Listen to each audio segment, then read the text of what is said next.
Bonjour, je suis Eric Silenou, fondateur de la Silenou World Children. Nous allons discuter aujourd'hui de l'organisation structurelle de l'Académie de foot.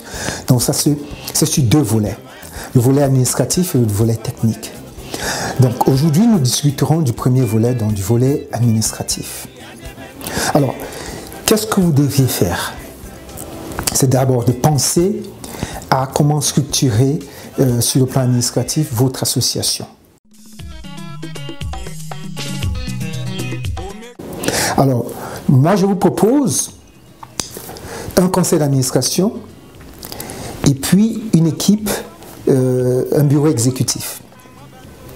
Donc, de manière à ce qu'il puisse avoir un équilibre de force, que le conseil d'administration puisse définir la politique de fonctionnement, la stratégie administrative, et que le bureau exécutif puisse être l'équipe sur le terrain qui développe et qui travaille sur l'application de cette vision implémentée par le conseil d'administration.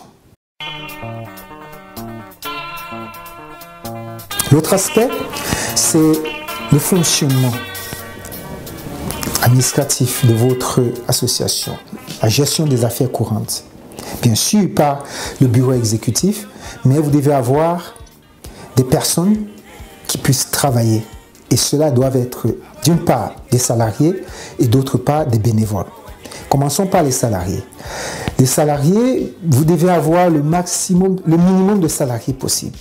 Vous devez avoir le minimum de salariés possible. Moi, je vous conseille d'avoir un ou une secrétaire avec des connaissances dans la gestion du football, la connaissance dans le football, avec une passion du football, avoir des connaissances dans la gestion de l'outil informatique et être passionné. Donc cette personne pourrait être au départ, au lancement de votre activité si vous n'avez pas suffisamment de fonds. Je voudrais que vous reteniez une chose. Le moins vous mettez dans les salaires, parce qu'il faut maximiser au niveau des éducateurs, le moins vous mettez dans les salaires sur le plan administratif, le mieux c'est.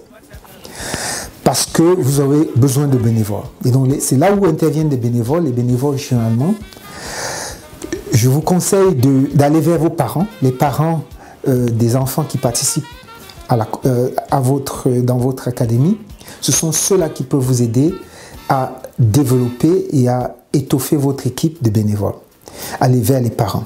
C'est pas facile, c'est extrêmement difficile, je sais, compte tenu du contexte. Mais parce qu'on n'aime pas le nivellement vers le bas, il faut s'engager, il faut prendre les choses en main, il faut aller vers ce qui est nécessaire à faire. Ça va être difficile, mais il faut le faire. Vous réduisez les dépenses, ça vous permettra de donner des bourses aux enfants, des familles à très faible revenu, mais également des footballeurs pour encourager leur talent et leur qualité éducative. Vous devez certainement ouvrir un programme d'octroi de bourses pour ces enfants-là, ça les encouragerait. Et puis, ce serait aussi bien pour votre structure qui permettra aux jeunes d'avoir envie de développer leur qualité et de venir offrir leurs services dans votre académie. Donc, voilà un peu les deux différents aspects, l'aspect bénévole et l'aspect employé-salarié. Donc, au niveau de vos parents, essayez de trouver quelqu'un, un parent, ça peut être la mère, le père, l'oncle qui est engagé, le frère, adulte, bien sûr, qui pourrait être le team manager d'une équipe, l'équipe dans laquelle son fils ou sa fille joue, ou le neveu, ou le cousin, ou le petit frère, bref, un membre de la famille adulte.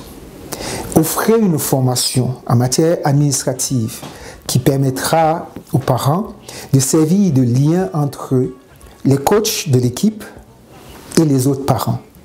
Envoyer des emails, informer sur le prochain match ou les prochains entraînements, rappeler que les élèves, les enfants aient leurs uniformes, en bonne et due forme, avoir ce genre de petits rappels, tenir la fiche de présence, veiller à ce que les enfants soient mis dans de très bonnes conditions, qu'il n'y ait pas de violation de leurs droits, qu'ils ne soient pas violentés. Ce sera le rôle de ce team manager qui sera là autour et qui pourra assister émotionnellement les enfants. Bien sûr, leur protection. Parce que sachez que dans votre association, les enfants doivent être la priorité et leur sécurité doit être la priorité. La priorité doit être la sécurité des enfants qui participent dans votre programme.